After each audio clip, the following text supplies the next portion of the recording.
Hi everyone, good evening, Jai Hind. I hope you're all well, fine, healthy, safe. Great to have you. I welcome you all to this another session जहां पे हम discuss करना है UGB integral calculus. सब लोगों को पता है दैट अभी रिसेंट चेंजेस जो हुए हैं उसके अंदर UGB का वेटेज दोनों में बी स्टार्ट में बी मैथ में बढ़ चुका है। बी स्टार्ट में इट इज नाउ 3.5 टाइम्स, पहले जो 3 होता था 3.5 हो गया, और बी मैथ में it is 4 times, right. So this shows the importance of UGB।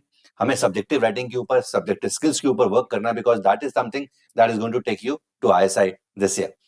Also मैं ऑलरेडी डिफरेंशियल कैलकुलस का एक सेशन ले चुका हूं UGB वाली सीरीज के अंदर, and if you miss that please make sure you watch that session as well. Now if you talk about integral calculus, तो जैसा कि मैं पहले भी बता चुका हूं बहुत बार, यार इंटीग्रल कैलकुलस इतना वेटेड टॉपिक नहीं है, पर्टिकुलरली UGB में। UGA में भी देयर आर सर्टेन क्वेश्चंस जो आते हैं, बट इतने ज्यादा क्वेश्चन नहीं है। फॉर एग्जाम्पल, अगर हम UGB की बात करें, इंटीग्रल कैलकुलस की बात करें, particularly differential equation definite integration की बात करें, उसके अंदर 4 से 5 क्वेश्चंस ही आए हुए हैं। बट अगेन, अगर इस तरह का प्रॉब्लम आ जाता है तुम्हारे UGB एग्जाम में, एंड अगर तुम्हें नहीं आता है, then this is a huge loss, because normally जो प्रॉब्लम्स होते हैं तो 2-3 कॉन्सेप्ट्स हैं, उनसे ही आते हैं, राइट। सो उन कॉन्सेप्ट्स को करना बहुत जरूरी है, एंड वो कॉन्सेप्ट भी हम डिस्कस करेंगे, उन प्रॉब्लम्स को भी करेंगे। So will be talking about 4 problems आए हुए हैं पिछले 11 सालों के अंदर UGB के अंदर इंटीग्रल कैलकुलस के ऊपर। तो उन प्रॉब्लम्स को हम आज करने वाले हैं। So stay tune, okay. And again for the students who want to join the test series, जो खुद से प्रिपरेशन कर रहे हैं पर्टिकुलरली, वो ज्वाइन कर सकते हैं। ये ऑलरेडी चालू है। 60 टेस्ट में 50 ऑब्जेक्टिव पैटर्न टेस्ट है, टॉपिक वाइज टेस्ट है, फुल लेंथ टेस्ट है, and they're going to be 10 subjective pattern test, जिसमें कुछ ISI pattern CMI pattern test भी शामिल है। Also for the students who want to join or take a dedicated course, ये course already 31st January को start हुआ है। So 60 plus 20 interactive classes होंगी, 20 classes for UGB specifically, and 60 के अंदर पूरा कोर्स खत्म करेंगे 5 to 6:30 Monday to Saturday। ये क्लासेस चल रही हैं, so you can always take this, okay। चलो जी, चलो इंपॉर्टेंट पॉइंट्स की बात करते हैं। तो 2 मेजरली इंपॉर्टेंट पॉइंट्स होते हैं इंटीग्रल कैलकुलस के अंदर। पहला तो है न्यूटन लिबनिट्ज फॉर्मूला। न्यूटन लिबनिट्ज फॉर्मूला, ठीक है। तो ये बहुत ही काम का फॉर्मूला है। इनफैक्ट इस फॉर्मूले को, इसका डेरिवेशन तुम्हें पता होना चाहिए, हाउ इज इट डिराइव्ड वो तुम्हें पता होना चाहिए, but you can directly use it, ठीक है। UGB के अंदर तुम डायरेक्टली इसको यूज करते हो, तो इसको डिराइव करने की जरूरत नहीं है, बट अगेन डेरिवेशन वैसे इंपॉर्टेंट है, तुम्हें पता होनी चाहिए। न्यूटन लिबनिट्ज क्या बोलता है, अगर एक फंक्शन है, let's say f of x integral g of x to h of x phi of t dt, ठीक है। तो एक फंक्शन है phi of t, इसका integration with respect to t कर रहे हैं, but limits function of x है, लोअर लिमिट भी फंक्शन ऑफ x है, अपर लिमिट भी फंक्शन ऑफ x है। तो न्यूटन लिमिट्स क्या बोलता है कि इसका derivative f dash of x क्या होगा, phi of h of x into h dash of x minus phi of g of x into g dash of x। बहुत इंपॉर्टेंट, बहुत यूजफुल है, ठीक है। सो JEE एडवांस के अंदर भी इसके ऊपर ही मेजरली प्रॉब्लम्स आते हैं, एंड यहाँ पे UGB में देखेंगे जो प्रॉब्लम्स आए उनमें से बहुत बार ये पर्टिकुलर कॉन्सेप्ट यूज किया हुआ है, ठीक है। तो क्या बोल रहे हैं, phi of upper limit into upper limit का derivative minus phi of lower limit into lower limit का derivative, right. So this is f dash of x, ये है f dash of x। I hope this is clear to everyone, ठीक है। ये है Newton लिबनिट्ज formula, ठीक है। इसका डेरिवेटिव अलग से पढ़ लेना अगर तुम्हें आता नहीं है, but again this is something that you can directly use. The second is the estimation, the concept of estimation. तो एस्टिमेशन के बहुत सारे कॉन्सेप्ट हैं, तुम कितना भी इसको एलोंगेट कर लो खत्म ही नहीं होगा, बट एक मेजर चीज जो पता होनी चाहिए, ग्राफिकली भी तुम इसको देख सकते हो, वैसे भी, कि अगर कोई फंक्शन है, लेट्स से ये ए से बी में दिस इज द फंक्शन, ठीक है। ए से बी में दिस इज द फंक्शन, मैंने कोई भी रैंडम फंक्शन बना लिया, या इनफैक्ट जरूरी नहीं कि इंक्रीजिंग हो, इंक्रीजिंग डिक्रीजिंग कुछ भी हो सकता है, ठीक है। तो कुछ इस तरीके से कर लेते हैं, समथिंग लाइक दिस, ठीक है। थोड़ा सा और बेटर कर लेते हैं, ओके, समथिंग लाइक दिस, ठीक है। ये ए पे बी पे, तो अगर ये f of x है, this is y is equal to f of x, this is y is equal to f x, and a से बी में अगर एफ ऑफ एक्स का मिनिमम वैल्यू स्मॉल एम है and maximum value capital M है, minimum value small m है तो मतलब ये वैल्यू मिनिमम है इसकी, ओवरऑल ग्लोबल मिनिमम, एंड ये वैल्यू ग्लोबल मैक्सिमम है कैपिटल एम। तो एस्टिमेशन, बेसिक एस्टिमेशन क्या बोलती है, a to b f of x dx is always less than or equal to capital M times B minus A and will always be greater than equal to small m times B minus A। बहुत basic चीज है, ये बहुत easily तुम prove कर सकते हो। देखो A to B f of x dx की अगर हम बात करें तो ये इस एरिया की बात कर रहा है, फंक्शन और x एक्सिस के बीच के एरिया की बात कर रहा है। So this is the area he is talking about.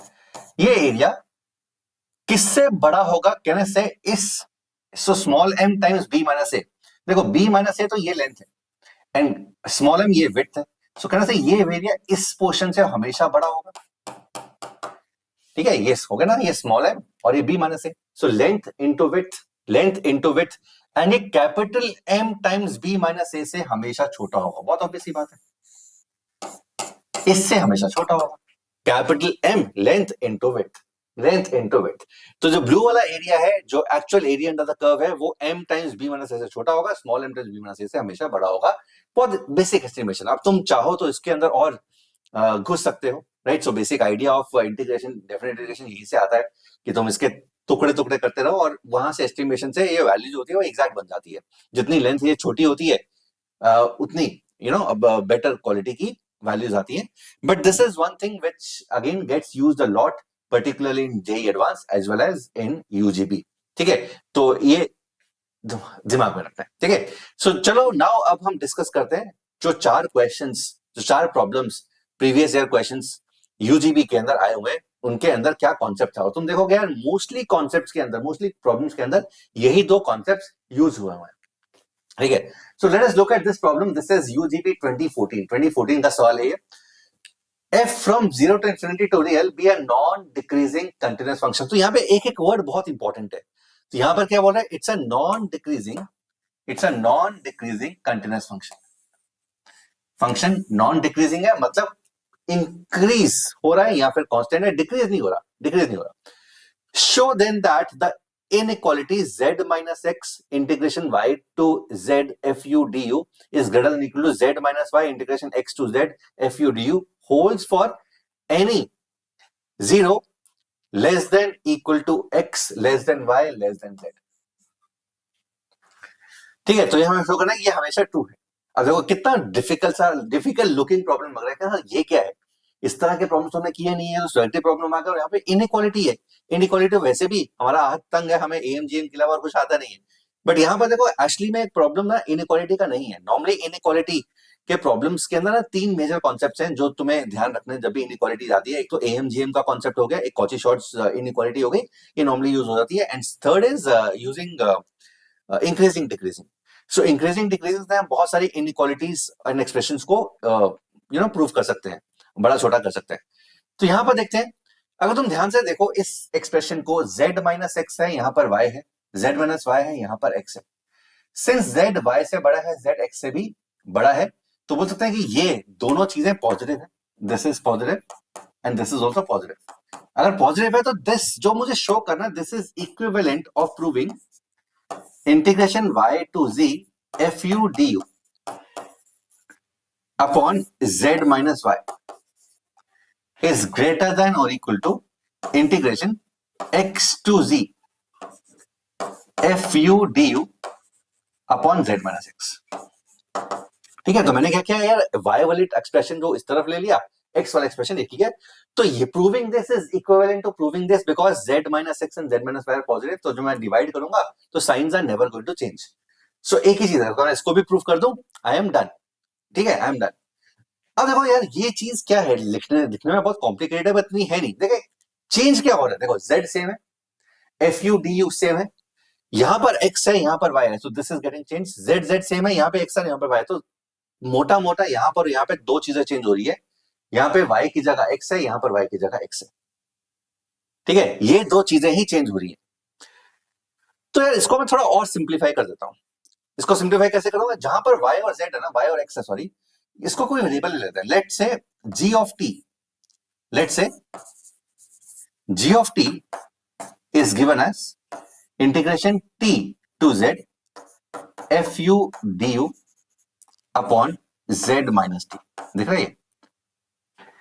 g of t को मैं ऐसे डिफाइन करता हूं, बिकॉज चेंज ये दो चीजें हो रही है ना, यहां पर और यहां पर, ये दो चीजें चेंज हो रही है, ये दो चीजें चेंज हो रही है। तो बोल सकते हैं कि यार ये जो चीज है, अगर g ऑफ t ऐसा है तो मुझे प्रूफ क्या करना है, टू प्रूफ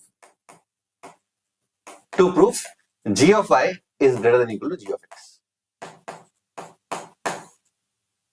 मुझे क्या प्रूफ करना है, मुझे प्रूफ करना है कि g ऑफ y का वैल्यू g ऑफ x से बड़ा है, बिकॉज g ऑफ y कितना हो जाएगा, ये वाला पार्ट, और g ऑफ x क्या हो जाएगा, ये वाला part. So all I have to do is I have to prove that g of y is greater than or equal to g of x. That is it. That is it. ठीक है? So बहुत ही प्यारा problem है। ठीक है? अब कैसे करें? अब देखो y x से बड़ा है, y x से बड़ा है, तो मेरा दिमाग चलेगा यार, मैं अगर किसी तरीके से प्रूव कर दूं कि g एक इंक्रीजिंग फंक्शन है इस इंटरवल में g अगर इंक्रीजिंग फंक्शन है तो y अगर x से बड़ा है तो g of y g of x से बड़ा होगा। तो मुझे शो करना है, मुझे दिमाग चल रहा है कि यार अगर मुझे प्रूव करना है कि g of y g of x से बड़ा है और y x से भी बड़ा है, y is more than x and I have to prove that g of y is more than g of x. So why not I prove that g is an increasing function? अब g increasing कैसे होगा, g dash x positive proof करके, g dash of t positive proof करके। ठीक है? तो मुझे यहां से दिखाया, इस चीज को डिफरेंशिएट करेंगे। इसमें वेरिएबल देखना क्या है, वेरिएबल t है यहाँ पे। ठीक है? वेरिएबल t है, z नहीं है, वेरिएबल t है। तो let's try to differentiate both side. So g of t अगर ये है तो let's try to find g dash of t। g dash of t, देखो ऊपर भी वेरिएबल है, नीचे भी वेरिएबल है, तो ये क्या कहते हैं, f बाय g का डेरिवेटिव होगा g square g f dash minus f g dash, तो इसका square z minus T whole square, z minus T whole square, ऊपर z minus T into derivative of this. अब derivative में क्या लगेगा, Newton लिबनिट्ज। अब न्यूटन लिबनिट्ज में दोबारा से एक चीज बहुत जरूरी है, वेरिएबल क्या है, वेरिएबल किसके रेस्पेक्ट में डिफरेंशिएट कर रहे हैं, टी के रेस्पेक्ट में डिफरेंशिएट कर रहे हैं, टी के रेस्पेक्ट में, तो z कांस्टेंट है। ठीक है? अब न्यूटन लिबनिट्ज क्या होगा, पहले u की जगह अपर लिमिट z आ गया, बट अपर लिमिट का डेरिवेटिव जीरो है क्योंकि कांस्टेंट है, तो ऊपर जीरो, मतलब पहले पार्ट जीरो माइनस u की जगह lower limit f t into lower limit का डेरिवेटिव इज 1। ये हो गया इसका square g into f dash minus f into g dash, so minus t to z f u d u into इसका derivative with respect to t which is -1 तो यहां पे plus कर देते हैं। ठीक है? तो ये आ गया g डैश ऑफ टी, ये क्या आ गया, g डैश ऑफ टी। मुझे क्या हाइंडसाइट में क्या प्रूव करना है, मुझे प्रूव करना है कि g dash of t positive है, because g dash of t positive है तभी मैं प्रूव कर पाऊंगा कि g इंक्रीजिंग है तो g ऑफ x से बड़ा हो जाएगा ऑटोमेटिकली। सो मुझे अपने दिमाग में क्या चल रहा है कि यार मुझे प्रूव करना है कि ये चीज पॉजिटिव है, नीचे वाला पार्ट हमेशा पॉजिटिव है, स्क्वायर है, ये चीज पॉजिटिव मुझे प्रूव करने की greater than equal to zero है। ठीक है? वो कैसे प्रूव? अब देखो प्रॉब्लम यहां पर नहीं, प्रॉब्लम तो ये। ठीक है? अगर मैं इसको दोबारा से लिखता हूं तो this is negative of z minus t into z minus t into f t plus t to z f u d upon z minus T whole square, z minus T whole square. तो मुझे ये prove करना है कि numerator वाला part zero से बड़ा है, ये नेगेटिव वाला पार्ट आ गया, मुझे प्रूव करना है कि ये मतलब जीरो है, ओवरऑल न्यूमरेटर जीरो है। तो अगर यार मैं किसी तरीके से यहां पर सेम चीज लेकर आ जाऊं, ठीक है, मतलब ये वाली चीज इससे बड़ी प्रूव करनी है, मुझे प्रूव करना है कि ये this is more than this, so if this is more than this I am done. Now how do I prove that this is more than this, ये वाला पार्ट इससे बड़ा है, ये मुझे प्रूव करना है, क्योंकि ठीक है, तो this is called reverse mathematics, backwards thinking. तो ये करना बहुत जरूरी है, पर्टिकुलरली यूजीबी के अंदर, सब्जेक्टिव राइटिंग के अंदर backward thinking has to be your मतलब स्ट्रेंथ। अगर बैकवर्ड थिंकिंग तुम्हें नहीं करनी है तो तुम्हें पता ही नहीं ना यार, तुम्हें पता ही नहीं कि क्या करना है, कहां से करोगे? ठीक है, तुम कैसे सोचोगे कि यार ये मुझे, तो ये हम बैकवर्ड थिंकिंग कर रहे हैं, अल्टीमेटली मुझे ये प्रूव करना है।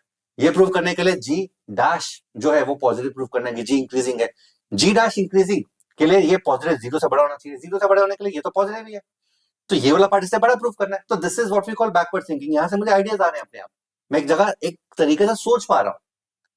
तो how do I prove that this is more than this, ये वाला पार्ट इससे बड़ा क्या है। अब देखते हैं Z T F u d you. तो अगर मैं अप्रोक्सीमेटली इसका डायग्राम बनाता हूं,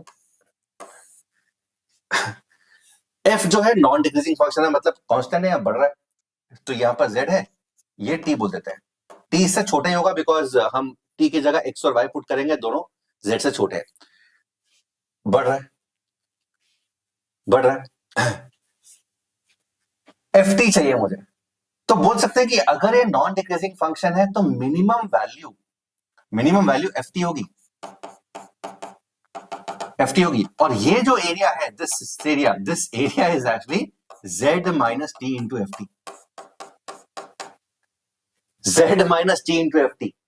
तो बोल सकते हैं कि ये वाला पोर्शन हमेशा z minus t f t से हमेशा बड़ा होगा, ठीक है। So since f of u is greater than और equal to f of t, because f increasing function है, तो जीरो से सॉरी टी से z f u d you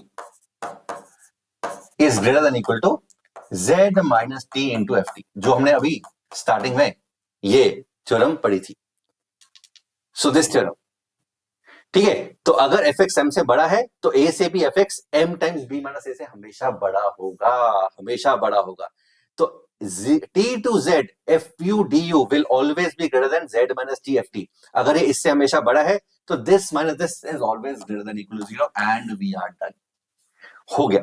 so since g dash of t is greater than equal to zero, that means g is increasing, and if g is increasing and since y is greater than x, g of y is more than g of x. G of y is greater than equal to g of x by the definition of increasing function and we are done. G of y ये है, g of x ये है, हो गया, ठीक है। तो ये अप्रोच कैसे समझ में आई, कैसे समझ में आएगी कि सर ऐसे ही करना है। तो again what is the main idea, backwards thinking, पीछे से सोचना शुरू करो। ये बहुत इंपॉर्टेंट आइडिया होता है जिसमें बहुत कम लोग ध्यान दे पाते हैं, बहुत कम टीचर्स भी समझाते हैं। But again backward thinking is one of the key objectives, key I would say principle to solve the subjective problems, good subjective problems. Hope you've understood this question. This is UGB 2014 का problem.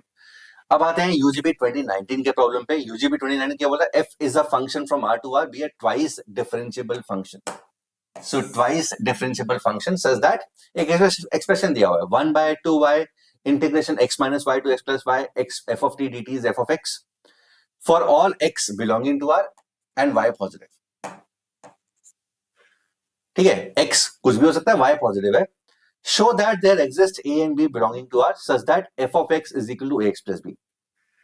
तो मुझे show करना है किसी भी x के लिए, मतलब मुझे शो करना है कि फंक्शन जो है वो लीनियर है, मुझे शो करना है कि फंक्शन लीनियर है। This is what I have to show, function is linear. In other words, ठीक है, मैं ये भी बोल सकता हूं कि अगर मुझे फंक्शन लीनियर शो करना है तो बैकवर्ड्स थिंकिंग क्या है, बैकवर्ड्स थिंकिंग क्या है, F dash of x constant prove कर दो। अगर मुझे फंक्शन शो करना है कि फंक्शन लीनियर है तो उसका फर्स्ट डेरिवेटिव कांस्टेंट है या फिर इसका सेकंड डेरिवेटिव जीरो है। यस, मेरे दिमाग में चल रहा है, ये मेरे दिमाग में चल रहा है कि अगर मैं am able to prove that the second derivative of function is zero और the first derivative is a, I am done, because function linear हो जाएगा उस केस में। So this is what is going on, so backwards thinking approach, ठीक है। So this is what is going on in my mind, ये है। अगर मैं किसी तरीके से शो करता हूं कि this f dash of x is constant और f double dash of x is zero, I am done. क्या करें यहाँ पे, अब यहाँ पे प्रॉब्लम क्या है, दो वेरिएबल्स हैं एक्स और वाई, ठीक है। अब दो वेरिएबल्स के अंदर ना चिंता मत किया करो तुम, ठीक है, डोंट वरी। जो वेरिएबल हमेशा ट्रू है ना, फॉर एग्जांपल यहाँ पे एक्स ट्रू है, उसको कांस्टेंट मान लिया करो। तो यहाँ पे हम with respect to x with respect to y दोनों जगह डिफरेंशिएट कर सकते हैं। तो पहले अगर मैं 2y को उधर ले जाता हूं तो यहाँ पर integration from x minus y to x plus y f of t d t is 2y f of x, ठीक है। तो नॉर्मली इसके अंदर क्या होता है, यूजुअली मतलब दोनों चीज कर सकते हो तुम, you can differentiate both sides with respect to x also with respect to y also, ठीक है। दोनों करके देखो तो इससे क्या क्या बढ़िया बन रहा है। कोई भी एक चीज से बढ़िया बनेगा उसको यूज कर लेंगे, ठीक है। सो आइडियल अप्रोच है डिफरेंशिएट बोथ साइड्स, ठीक है। किसके रिस्पेक्ट करें, विद रिस्पेक्ट टू एक्स भी कर लो, विद रिस्पेक्ट टू वाई भी कर लो, जो भी बढ़िया बनेगा आंसर रहेगा। यहाँ पे एक्स रियल है तो एक्स से कोई दिक्कत नहीं है, ठीक है। एक्स रियल है, एक्स हमेशा ट्रू है, this is always true for all x. Y में प्रॉब्लम है कि वाई हमेशा पॉजिटिव होना चाहिए, y is true only for positive, this is true only for positive y. So y में रिस्ट्रिक्शन है, एक्स में कोई रिस्ट्रिक्शन नहीं है। So differentiate both sides with respect to x y, कुछ भी कर सकते हो, ठीक है। आइडियली तुम्हें दोनों से करना चाहिए, ठीक है। अब खुद सोच के देखो कि यार किससे आसान। तो अगेन मैं जब with respect to y differentiate करूंगा तो एक्स कांस्टेंट मान लूंगा, एंड जब मैं with respect to x differentiate करूंगा वाई कांस्टेंट मान लूंगा। तो यहां पे सोच के देखो कि यार यहां पे किसके रिस्पेक्ट में डिफरेंशिएट करना आसान रहेगा, ठीक है। यहां पर अगर मैं x के रिस्पेक्ट में डिफरेंशिएट करूंगा x तो f डैश x आएगा, बट y के रिस्पेक्ट में डिफरेंशिएट करूंगा 2fx आएगा, ठीक है। सो मैं पहले डिफाई के रिस्पेक्ट में डिफरेंशिएट कर लूंगा, differentiate both sides with respect to y, क्या लगेगा, न्यूटन लेबनिट्ज। तो जब मैं दोबारा से बोल रहा हूं with respect to y differentiate कर रहा हूं, मैं अपने हिसाब से x को कांस्टेंट मान सकता हूं फॉर द टाइम बी, ठीक है। x कांस्टेंट, x कोई भी नंबर है, कोई हमेशा ट्रू है, x कोई भी नंबर है, तो with respect to y differentiate कर दिया। न्यूटन लेबनिट्ज, पहले t की जगह upper limit, so f of x plus y into upper का differentiation with respect to y, तो x कांस्टेंट है तो 1 minus f of x minus y into -1, तो प्लस हो गया, is equal to with respect to y differentiate कर रहे हैं तो 2f(x) आएगा। तो एक सिंपल सा बढ़िया, मतलब दिस इज बेटर लुकिंग, जो मेरे पास आया result, this is definitely better looking this, तो मैं इससे ज्यादा कंफर्टेबल हूं, ठीक है। चाहो तो x के रिस्पेक्ट में भी डिफरेंशिएट कर सकते हो, तुम्हारी मर्जी है, बट मैं कहता हूं ये उसको बाद में देखता है, अगर यहां से कुछ नहीं निकलेगा तो विद रिस्पेक्ट टू x वाला हथियार मेरे पास ऑलरेडी पड़ा हुआ है, मैं उसको बाद में यूज कर सकता हूं। यहां पर देखते हैं f of x plus y plus f of x minus y is 2f of x। अच्छा, बैकवर्ड थिंकिंग, मुझे क्या प्रूव करना है, f डैश या f डबल डैश, तो दोबारा डिफरेंशिएट, क्योंकि f डैश तो कहीं आया नहीं अभी तक, f डैश मुझे प्रूव करना है, f डैश तो कभी आया नहीं। So differentiate again, differentiate again, so f dash of x plus y with respect to, दोबारा लिख दो, विद रिस्पेक्ट टू क्या करें, x या y, differentiate with respect to y कर दो दोबारा से, ठीक है। क्योंकि अभी तक यही कर रहे हैं तो यहाँ पे भी, क्योंकि यहाँ पे तो x कांस्टेंट माना हुआ ना, यहाँ पे भी f dash of x plus y into 1, f dash of x minus y into -1, so minus f dash of x minus y, 2f dash x, sorry ये क्या हो जाएगा, ये 0 हो जाएगा, this will be 0, x constant है,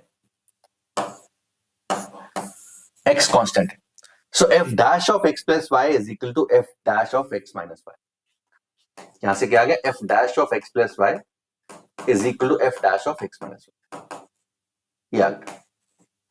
again final M क्या है, मुझे प्रूफ करना है कि f dash of x constant है, मुझे प्रूफ करना है f dash of x constant है। तो यहां से मैं कैसे प्रूव करूं कि f dash of x constant है, how do I prove that f dash of x constant, remember y is positive, तो ये भी रिस्ट्रिक्शन है जिसको मुझे ध्यान रखना है। How do I prove with this constraint that y is positive and this that is always positive। देखो अगर x पॉजिटिव है, x अगर पॉजिटिव है तो क्या करो, y को ना x मान लो, y को x रख लो, x अगर पॉजिटिव है y को x रख लो, बिकॉज x पॉजिटिव है तो y भी पॉजिटिव होगा, y को x रखूंगा। तो अगर मैं y को x रखता हूं यहाँ पे, सो बोल सकते हैं यहाँ पे f डैश ऑफ 2x क्या आ गया, f डैश ऑफ 0 आ गया। बाद में f डैश ऑफ 0 कांस्टेंट होता है, which is the constant, यहां से क्या आ गया, f dash of 2x constant, f dash of 2x constant is same as f dash of x constant, ठीक है। 2x को थोड़ी देर के लिए x कैपिटल x मान लो, so I've been able to prove that f dash of x is constant, वही मुझे prove करना था, ठीक है।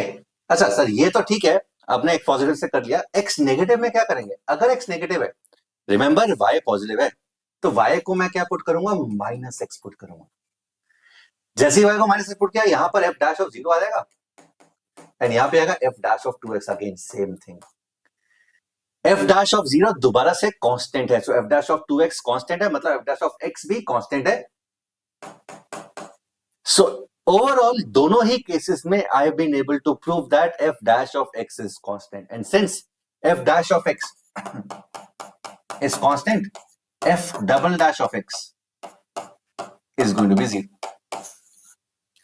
f double dash of x क्या हो जाएगा, 0 हो जाएगा, या फिर fx का वैल्यू ax plus b हो जाएगा। आई होप दिस इज क्लियर। तो यहाँ पे सिर्फ और सिर्फ ये था ना, ये वाला पार्ट, इसका यूज सिर्फ ये था, मैं किस तरीके से मैनिपुलेट करके, क्योंकि अगर ये ना दिया होता तो फिर तो बहुत सिंपल है, y को एक्सपोर्ट कर दो।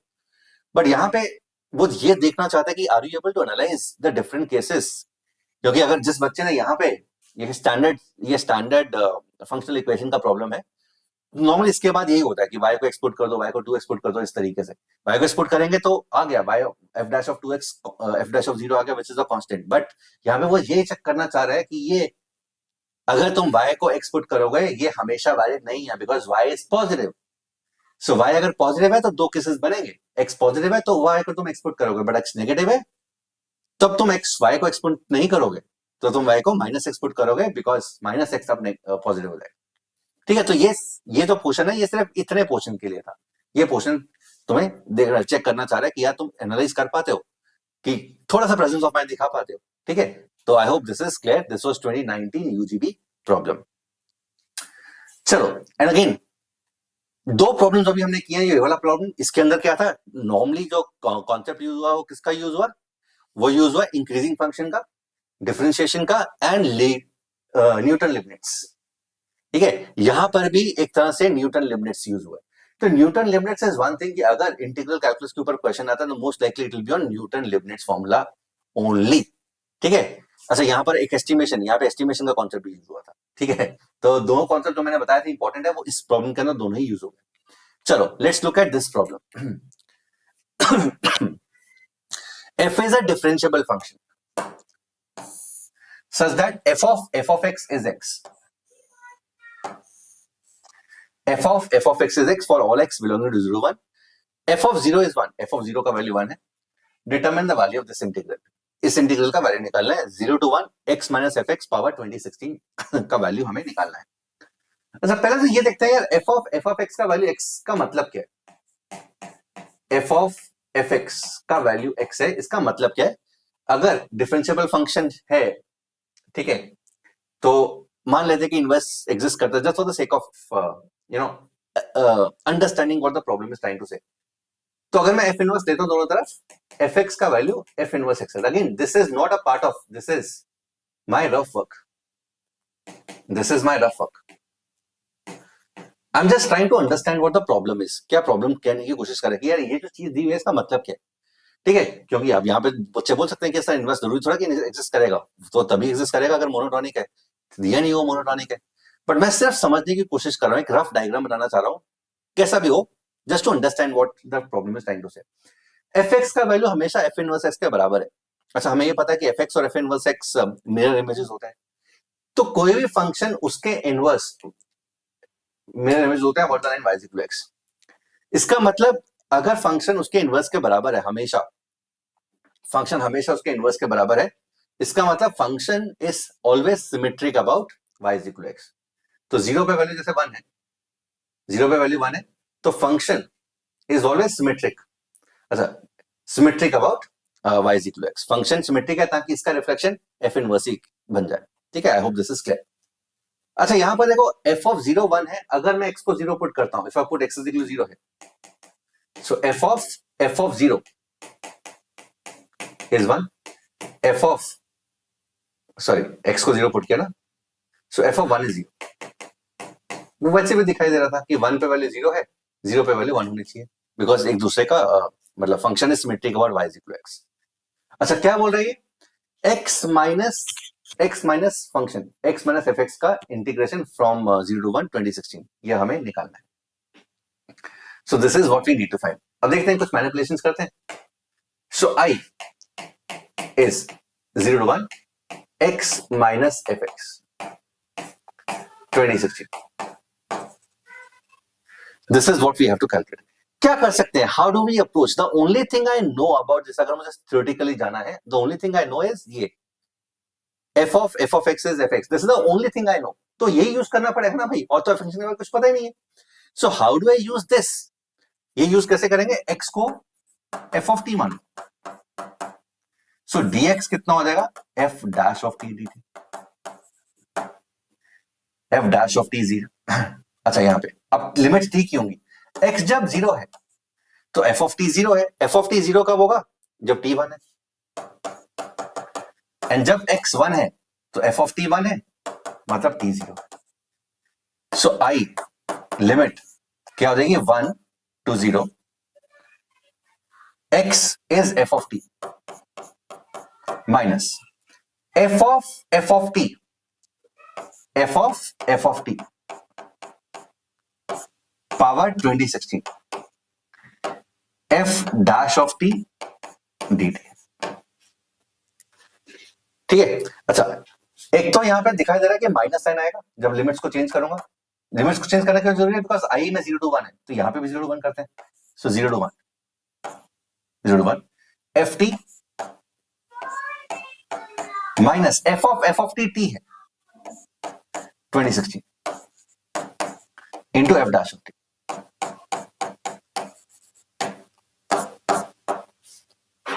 Zero to one f t minus t power 2016 f dash of t, I ये है, आई ये है, ठीक है। अच्छा यहां पर देखो सेम करने की कोशिश करते हैं, तो टी को एक्सपुट कर सकते हैं, कोई दिक्कत तो है नहीं बिकॉज वेरिएबल ही है, एक्स माइनस एफ एक्स है तो यहां पे भी कहना से एक्स माइनस एफ एक्स कर सकते हैं बिकॉज पावर इवन है, तो x minus f x is not going to change.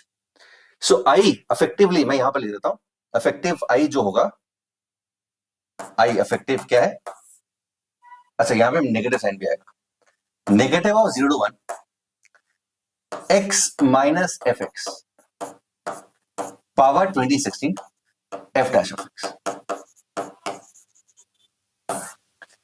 ठीक है, 0 to 1 x minus f x 2016 f dash of x dx, x minus f x 2016 dx। So I क्या करें, the only thing I can do is add, so add कर देते हैं 2i 0 to 1 x minus f x power 2016, यहां पे कुछ नहीं है, यहां पे f dash x minus F dash x है, तो यहां पे 1 minus F dash x, 1 minus F dash of x dx, ठीक है। अब यहां पे बहुत सिंपल से दिखाई दे रहा है यार कि इसका डेरिवेटिव ये है, x का डिफरेंशिएशन 1 है, fx का डेरिवेटिव, तो इसको t मानना है, इसको dt बन जाएगा अपने आप, आंसर आ जाएगा, ठीक है। सो आई थिंक अब तो द प्रॉब्लम इज डन। सो क्या करेंगे, x माइनस एफ एक्स को k पुट करते हैं, सो 1 minus F dash of x ये हो जाएगा डी के, लिमिट्स x जब 0 है, x जब 0 है यहां पे पुट करते हैं, so when x is 0, so when x is 0 k का वैल्यू क्या हो जाएगा, 0 minus f0 is 1, so k is minus 1, k is minus 1, and when x is 1, when x is 1 upper limit k हो जाएगा 1 minus f1 which is 1, so 2i is minus 1 to 1 k power 2016 into dk, so k power 2017 upon 2017 from minus 1 to 1, so minus 1 to 1 करेंगे तो ये हो जाएगा 2 to the power 2 upon 2017, ये 2i, ठीक है। सो 1 माइनस ऑफ माइनस 1 तो 2 हो गया, 2 हो गया, सो आई का value is going to be 1 upon 2017, so 1 upon 2017 is going to be the right answer, ये यूजीबी 2016 का प्रॉब्लम है।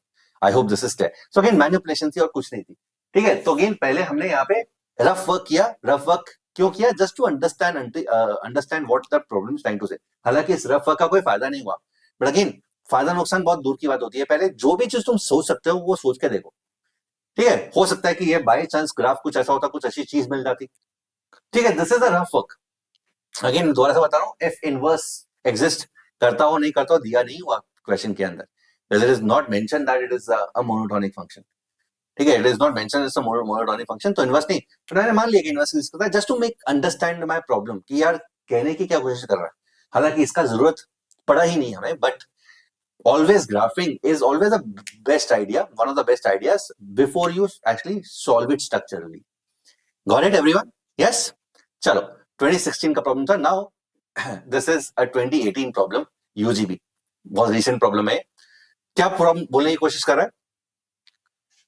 सो F from 0 to infinity is a continuous function such that for all x f of 2x is equal to f of x. F of 2x is equal to f of x. Show that the function g defined by the equation, एक function g उसने define किया, g of x is given as integration x to 2x f of t dt by t. dt by t is a constant function. हमें show करना है कि ये is a constant function. This is constant.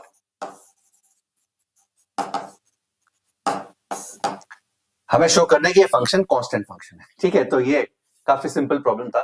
In fact बहुत सारे बच्चे बोलते हैं कि सर क्या यूजीबी के अंदर जो 8-10 नंबर का प्रॉब्लम होता है, क्या उसको एक लाइन के अंदर, 2 लाइन के अंदर हो रहा हो, कर सकते हैं? बिल्कुल कर सकते हैं, ठीक है। तो 10 नंबर का प्रॉब्लम ये नहीं होता, इसका मतलब ये नहीं है कि 10 नंबर का प्रॉब्लम तुम 2-3-4 पेज भरो, ठीक है। Totally depends on what that problem is trying to ask. For example this was a one liner problem, तो इसको एक लाइन नहीं करना है। अगर तुम्हें कॉन्फिडेंस नहीं आता तो तुम मैक्सिमम क्या कर सकते हो, जो न्यूटन लिमिटेड फॉर्मूला है उसको प्रूव कर सकते हो, वो जस्टिफाई हो जाएगा। Otherwise this is a one liner. हमें प्रूव करना है कि ये कांस्टेंट फंक्शन है। कांस्टेंट फंक्शन कैसे प्रूव करेंगे? किसी फंक्शन को कांस्टेंट कैसे प्रूव करते हैं? उसका डेरिवेटिव 0 है।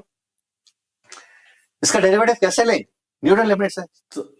So differentiate both sides. So g dash of x, g dash of x variable t है, t की जगह upper limit, so f of 2x by 2x into upper limit का डेरिवेटिव 2 माइनस t की जगह lower limit by lower limit into 1. So this is f of 2x minus f of x upon x. And since f of 2x is equal to f of x, this is 0. एक line का problem था। Since g dot f x is 0, g is constant. ठीक है, so g is constant. So again, you can always say that this is not worthy of UGB. Yes, this is not worthy of UGB. But again, इस तरह के problems आए हुए हैं. There are problems which are simple. Please understand. अगर इस तरह का प्रॉब्लम आता है 26 के अंदर, 27 के अंदर, कभी भी आने वाले टाइम में, तो उसका कुछ इंपॉर्टेंस नहीं है। They are wasting the problem because ultimately उनको वो 60 बच्चे सिलेक्ट करने हैं who are worthy of getting into ISI. So इस तरह का अगर प्रॉब्लम देंगे तो जितने भी बच्चे हैं जिन्होंने इसकी भी सब्जेक्टिव कॉपीज चेक होंगी वो सारे के सारे कर लेंगे। So again this is the kind of waste problem for ISI अगर इतना सिंपल प्रॉब्लम है। ये इसलिए दिखाया बिकॉज पिछले 11 सालों के अंदर यूजीपी के अंदर 4 से 5 प्रॉब्लम्स ही आए हुए हैं and this was again one of the problems. So सोच के देखो, अगर कोई ऐसा बच्चा बोलता है कि सर मैं इंटीग्रल कैलकुलस नहीं करके जाऊंगा क्योंकि आते नहीं है, और बाय चांस इस तरह का प्रॉब्लम आ जाए, बाय चांस, जो कि शायद जेई मेंस लेवल का प्रॉब्लम है, जेई मेंस भी नहीं, ठीक है, जेई मेंस भी नहीं है, एनसीईआरटी नहीं बोलेंगे बिकॉज एनसीईआरटी के अंदर न्यूटन लेवल कॉन्सेप्ट है नहीं है, but this is not even JEE Mains level. तो अगर संभावना कम है, बट अगर सिंपल प्रॉब्लम आ गया और तुमने इंटीग्रल कैलकुलस नहीं किया तो तुम गए, ठीक है। तो वो जो 10 नंबर है, 10 नंबर का वेटेज 40 नंबर है या 35 नंबर है बी स्टार्ट के अंदर, वो खत्म हो गया तुम्हारा। सो कुछ भी चैप्टर को छोड़ के जाना सही नहीं है। बेसिक्स कंप्लीट करो। हाँ, उसको डेप्थ में पढ़ना है, नहीं पढ़ना वो तुम्हारी चॉइस है, वो तुम्हारी कॉल है and you can decide that, but छोड़ना नहीं। So this is what I am trying to say. I hope this is clear. तो अगेन अगर मैं तुम्हारी जगह होता मैं हैरान हो जाता यार कि ये क्या पूछने की कोशिश कर रहा है, what is trying to say, because this is a very simple one. तो मैं क्या करता, just to be on the safer side, ये जो न्यूटन लिमिट्स है मैं इसको प्रूव कर देता, ठीक है, कि lemma Newton limit formula and ये फॉर्मूला स्टेट करता है and the proof is this. Now using Newton limit से दिस इज द आंसर, ठीक है। So I would have done that अगर इस तरह का प्रॉब्लम आता, ठीक है। तो प्रूफ करना ज्यादा मुश्किल नहीं है। मैंने स्टार्टिंग में बोला था कि प्रूफ उसका पता होना चाहिए तुम लोगों को। अगर तुम्हें प्रूफ नहीं जानते तो please look at the proof of Newton limits. So that's it from my side guys. ये छोटा सेशन था बिकॉज बहुत ही कम क्वेश्चंस आए हुए हैं, इसके 4 से 5 प्रॉब्लम्स आए हुए हैं, उनमें 4 हमने ऑलरेडी डिस्कस कर लिए हैं, ठीक है। तो यही कॉन्सेप्ट था। पहले जो 2 प्रॉब्लम थे पर्टिकुलरली वो बहुत अच्छे हैं, बहुत इंपॉर्टेंट है एंड उसके अंदर जो 2 कॉन्सेप्ट यूज हुए, एक न्यूटन लिमिट्स फॉर्मूला और दूसरा एस्टिमेशन का, वो तुम्हें अच्छी तरह से पता होना चाहिए। For the students of preparing on their own, ये टेस्ट सीरीज है, इसके ऊपर मैं अलग से सेशन भी ले चुका हूं। अभी कुछ बच्चों का कंप्लेंट आ रहा था कि सर वो सेशन लिंक जो टेस्ट सीरीज का लिंक है वो हट चुका है, वो वापस डल गया है, तो एक बार तुम जिसने लेना है वो ले सकता है। The test series for 999, this is for the students who are preparing on their own. तो ये तुम ले सकते हो। इसमें 60 टेस्ट मिलेंगे, जिसमें 50 ऑब्जेक्टिव टेस्ट हैं, इसमें से कुछ टॉपिक वाइज टेस्ट हैं, कुछ फुल टेस्ट हैं, and there are 10 subjective test.